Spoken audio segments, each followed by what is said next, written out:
The awards have been handed out, the flowers have been extinguished and the anxiety levels have receded. So what to make of Birmingham City's 2017-2018 campaign? Well, if the stated aim was promotion, and Harry Redknapp could not have been more emphatic about that, then it's another failed mission. Not just an exasperating 9 months but an expensive one too. One to be consigned to the must-not-repeat summer collection.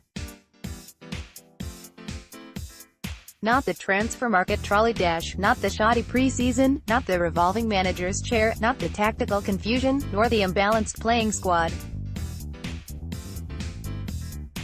That nauseating cocktail sickened the one area of the club which has more than met expectations. Birmingham City supporters flocked to St Andrews in the largest numbers for many years.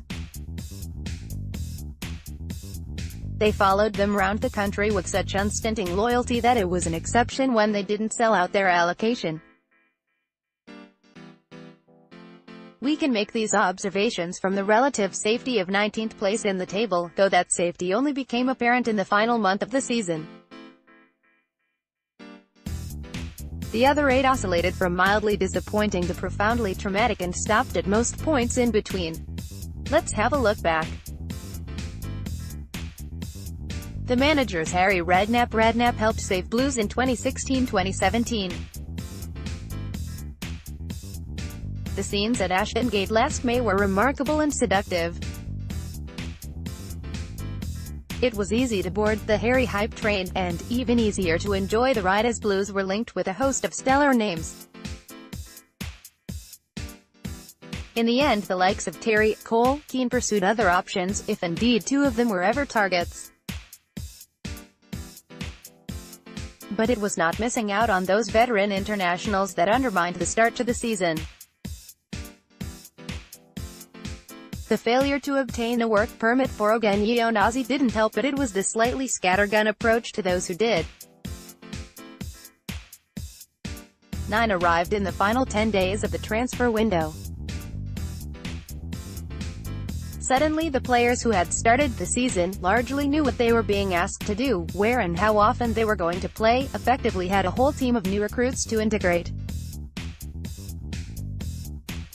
Image, PA, 6 were thrown into the side at the first opportunity, a 1-0 defeat at Norwich. That caused instability which, allied with the obvious fitness issues, 6 players were struck down by hamstring problems. Che Adams more than once, only intensified the disruption. Players have spoken privately of how disappointed they were with the pre-season, and when he became caretaker, Lee Carsley gave a withering assessment of the standards. It's important that the quickest that you run shouldn't be on a Saturday. You should have hit your top speed at some point during the week so your body is not shocked when you do open up on a Saturday. Sam Gallagher has this message for Birmingham City fans as loan spell ends. Steve Cotterill. Cotterill's appointment was based very much in the fact he had been part of the Redknapp regime which won the final 2 games of the previous campaign. It was tempting to conclude that the failure to reappoint him permanently was the reason for the subsequent struggle. So often management appointments are informed by a desire to make sure the new candidate is a polar opposite to the predecessor. Harry's apparent insouciance towards the obvious problems was replaced by Cotterill's unstinting intensity. With an international break at the start of his tenure, Cotterill put the players through a demanding fitness regimen. It is no coincidence the hamstring issue largely abated. A positive start, the 1-0 win over leaders Cardiff, promised a new beginning, and if the 0-0 home draw with Villa was just about acceptable, the 2-0 defeats by Millwall, Brentford and Barnsley certainly weren't. The afternoon at Oakwell, where supporters savaged the players with calls of "not fit to wear the shirt," and Harley Dean exhorted unity from within the dressing room, live long in the memory. A run of 1 win in 12 games towards the end of 2017 was hugely damaging. Then came January, 5 wins and 2 draws from 8 games, progress in the FA Cup and a newfound way of playing, with Jacques Maghoma and Jeremy Boga flanking Sam Gallagher, promised an end to the troubles. But the failure to sign any of Cotterill's targets, primarily Casey Palmer or Jordan Hudgell, when he had publicly expressed optimism reinforcements would come, was a killer blow. An injury to Jonathan Grounds and failure to harness Hoda's apparent upturn in form created a pressure cooker as the defeat at Villa Park started a run of 5 straight losses. It was obvious Cotterill's time was up even as he took his team to the City ground. Gary Monk again, the polar opposite. Monk's calm, slightly understated delivery appealed to everyone, as did his insistence that players should play in their best positions. If his refusal to speculate beyond the end of the season left a slight concern, the immediate upswing in performances and results meant that was bearable. In 10 of his 11 games, he boldly set up with 2 strikers, if Blues were to go down, and there remained every chance they would do so, at least trying to seize the initiative. Hoda and Lukas Jutkovic in particular were rejuvenated, and if some of the failings in defense and midfield remained, the renaissance in the club's most creative player and senior centre forward helped alleviate them. Jacques Maghoma surged ahead in the Player of the Year stakes, and his winner against Sheffield United changed the complexion of the season.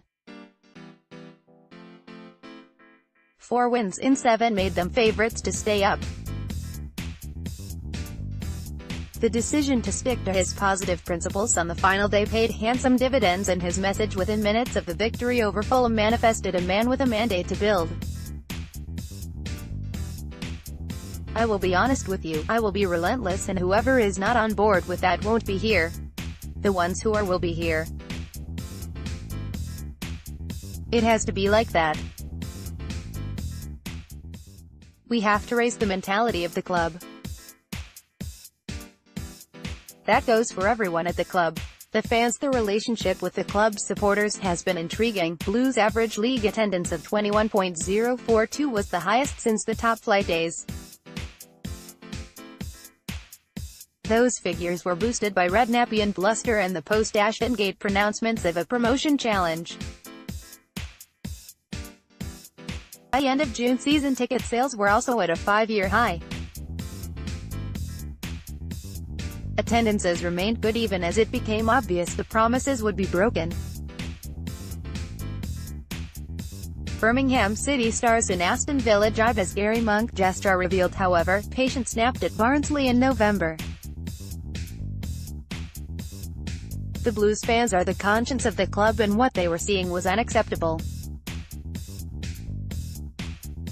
To go from that experience to the one at Bolton in the space of 5 months is way beyond remarkable. That night at the Macron Stadium will live long in the memory as supporters and players spent several minutes in mutual applause. The blue touch paper has been relit. High point. I can't disagree with the moment of the season winner at the official awards ceremony. There were nearly 5,000 Blues fans at the Macron, their biggest away following for many years, and it just felt like a pivotal occasion. Blues played well, scored a really good goal through Lukas Jutkovic, and battled on with 10 men for the final quarter of the match. The scenes at the end were breathtaking. Pep Clotet recorded them with his phone. Players and supporters came back together, and the unity Monk demanded returned. However, on a personal note, the relief of getting back to our accommodation in Stegersbach after the loss to FC Union Berlin 1 in Wolfsburg was immense. The journey entailed a 3-hour car-based crossing of the Alps in total darkness and a peevish rainstorm. Low point, Brentford 5 Blues 0. Blues had lost at Villa, at home to Millwall, and went to a side capable of shredding defences. They didn't need to. 2 David Stockdale errors and some Keystone Cops defending made it an awful evening. The fact 3 Brentford players were returning to their former club only made things worse, and if the taunting of Harley Dean in particular was expected, the Bees' decision to play "Cheer Up Sleepy Jean" over the Tannoy at half-time reflected badly on them. Lloyd Dyer scoring at St Andrews wasn't particularly palatable. We as ***T the bed Fulham man makes startling Birmingham City admission. Best interview. Michael Keith-Dinbold set aside his misgivings about addressing the derby issue and spoke with brutal honesty about the circumstances and his feelings. The Dutchman had been told he could leave, agree to move to Pride Park only to see it fall through for administrative reasons. He returned to St Andrews with little prospect of playing for Redknapp and wondering what kind of reception he would get. It was a bit weird. Honestly, it was a **** feeling for me because I had played here for 2 years and I really liked it. I am a fighter, I wanted to fight for my spot, but I need a fair chance, and if someone lets you know on deadline day that you don't have that feeling it's a fair chance, what can you do? I came back that Monday and I started again, fighting because I wanted to get back in the team and I still had the feeling I was good enough. It wasn't a problem for me to go back. Of course in the beginning it felt bad and it was a bit weird when I entered the dressing room again and the boys clapped and said, "Keith, you're back again." I was like, "Hi guys." Before the Cardiff game started, the guy was saying the squad and he said my name and people were really clapping like they were happy I was playing again. That was one of the best feelings for me at Birmingham City. It was really special for me. They could have thought you Keith, go to Derby because your head is there. But no, they knew how it was, they knew me as a player and that I didn't give up. I think they appreciated I was back in the team again and I thank them for that. It felt really special to me. Best away trip, not too many successful days to choose from. The win at Reading on January 2nd felt like a turned corner, coming a few days after beating Leeds.